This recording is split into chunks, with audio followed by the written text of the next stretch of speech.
Am I the a-hole for making my husband single after he asked for polyamory? My husband and I have been married for just over a year, and together for 4. We spent a long time before getting married talking about what we wanted out of being married, so I thought we were on the same page about all the important things. I do love him very much. He is sweet, helpful, and generally my dream partner until last week. Out of the blue, he sat down one night and said he wanted to talk about something. I thought it was just something minor he was frustrated about or a bad day at work or something. Instead, he talked about how he found out that his best guy friend and his wife are polyamorous. He and his friend have been talking about it more and he thinks he might like to try it and wondered what I thought. I felt instantly sick to my stomach. We've always had a great sex life and he's never given me any reason to think he was interested in anyone else. I told him that I'm not interested in being in a polyamorous relationship. I want to be monogamous with him for the rest of my life. If it had stopped there, I don't think it would have gotten so bad.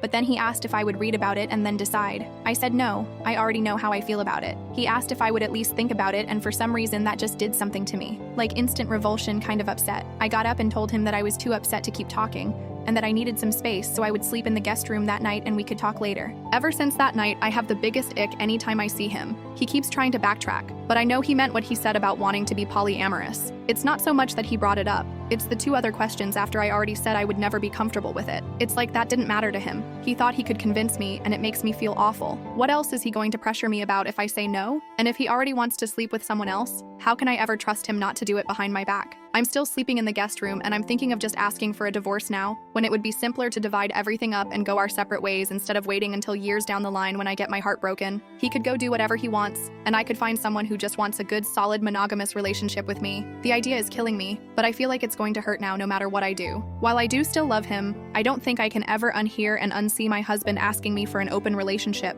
and the idea of him touching me makes me feel ill. He's upset and frustrated that I'm punishing him for asking a question, but I honestly don't know what he expected to happen. Update: I got an STI panel done. Fortunately, it came back clear. I suggested counseling, but my husband does not think it's necessary. I doubt it will change my feelings, so I'm not going to push for it. He is being overly protective of his phone after I asked to see a message conversation between him and his poly friend to understand the context of the situation. I would not violate his privacy, but there clearly is something he doesn't want me to see, and that's enough. It doesn't matter to me anymore whether there is something already in progress or just the desire for there to be. The shadiness of his behavior tells me what I need to know. I had a heart-to-heart with my grandparents this weekend and spoke with a lawyer yesterday. As of right now, I'm planning to move forward with the divorce. With no kids and no joint property or debt since we were waiting on buying a house till I'm finished with residency, it should be easy to split the financials. The lease on our apartment is up in a couple of months anyway, so I plan to move out after breaking the news and just pay my portion of the rent on the current place until it's renewal time.